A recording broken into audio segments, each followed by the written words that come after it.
You're watching the station that's working for you. Now, WMAR 2 News. I'm Christian Schaefer with your WMAR 2 News update. Leaders in Baltimore are trying to get more help for young people going through traumatic life events. Last night, students gathered to talk about the amount of violent crime that is happening in their neighborhoods, having a negative impact on their health and well-being. There's a new bill that would establish a series of resources to prevent young people from becoming victims of trauma, but survivors. Students work with Councilman Zeke Cohen to propose the trauma-responsive framework. It would train people who work in various agencies to recognize when children are affected and connect them with services to help cope with what they're dealing with. I really feel grateful to be a part of this because, like I said, I thought I didn't have a voice. And if one voice can speak up for all the kids, then more kids will want to speak about their problems and try to find solutions. Yes, so the sponsors of this bill are hoping that it not only will help reduce crime, but maybe increase graduation rates as well. City Council has plans to vote on that proposal at a later date. One of Maryland's gun laws may have prevented a workplace shooting in Anne Arundel County. A man named Mark Rutkowski is a former employee of Gishel Machine Company, which is in Pasadena. Earlier this week, police say he threatened his manager and threatened to carry out a mass shooting on that entire workplace. 14 people work for that company in Anne Arundel County. Police say the manager went to police, and under Maryland's red flag law, detectives responded to Rutkowski's home. And when they got there, they found more than 100 weapons, including an AR-style assault rifle. Rutkowski is now charged with making a threat of mass violence. He faces up to 10 years in prison if he is convicted. This morning, he's being held without bond.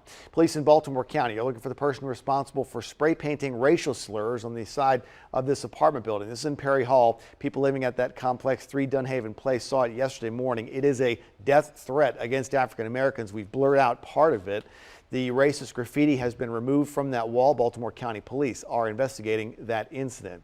The new school year is bringing the same old problems with buses in Baltimore County. Parents in the Perry Hall area say their children have been riding on overcrowded buses on this first week of the school year. They've been forced to sit on each other's laps or in some cases the aisle of the bus.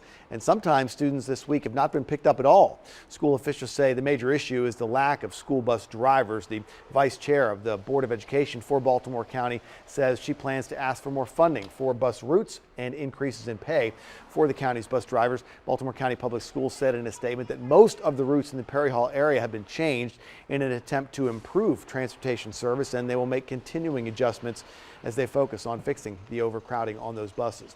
Big weekend for high school football in Baltimore. Tomorrow is the 2019 Football Kickoff Classic.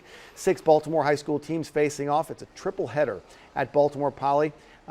In the football field there. The first game is at 1 o'clock. Lake Clifton taking on Carver. 4 o'clock, Patterson takes on City College. And then at 7 o'clock, it's Dunbar versus Mervo.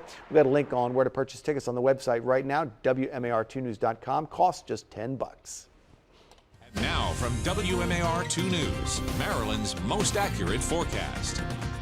Happy Friday, everyone. On this Friday, we are finally going to be dealing with Dorian. We've been talking about Dorian for a while, and it's going to be in our neck of the woods as we go through the rest of today into tonight. Right now, the wind sustained at about 90 miles an hour. It is moving to the northeast at about 14 miles an hour, but check it out. It's 10 miles west-southwest of Cape Hatteras, North Carolina right now, so it should be making landfall this morning, and we're definitely going to keep you updated on that. But in the meantime, tropical storm force winds being felt, the gust around Hatteras. We're seeing this around Elizabeth City, coming in right around 61.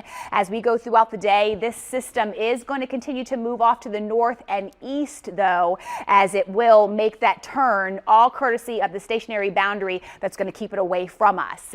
The center of the storm, the bulk of the storm will stay away from us, but the storm is so large, we still will feel some effects of it, especially along the beaches and the coast. Tropical storm warnings are up. All the areas here shaded in the red coloring as we go through the rest of today. So that means that we will be dealing to the south with tropical storm force wind gusts. So gusts up to about 39 miles an hour and maybe even higher than that as we go throughout the day. So 30 to about 50 miles an hour. Again, the highest stuff is going to be along the coast for today. Bay and coastal flooding will be minor to moderate, and even the rainfall amounts are going to be highest at the beaches. But even inland, we could see maybe a few spotty showers out there. So here's the forecast inland today. Cloudy, breezy, a bit cooler. That temperature coming in right around 75 degrees. And once again, all this is courtesy of Dorian. Here's that 7-day forecast for you as we are much improved as we head into Saturday. It's going to be amazing. Plenty of sunshine in the forecast, and we'll see more sunshine and seasonable conditions as we head into Sunday. Yeah, it looks nice. Just got to get through today. Thanks very much, Lynette. That's all the time we have for now. Stick with us online at WMAR2news.com all day long for updates on top stories and breaking news.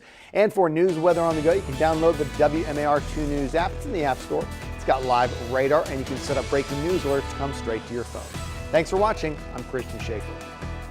This WMAR 2 News update is sponsored by Jones Junction.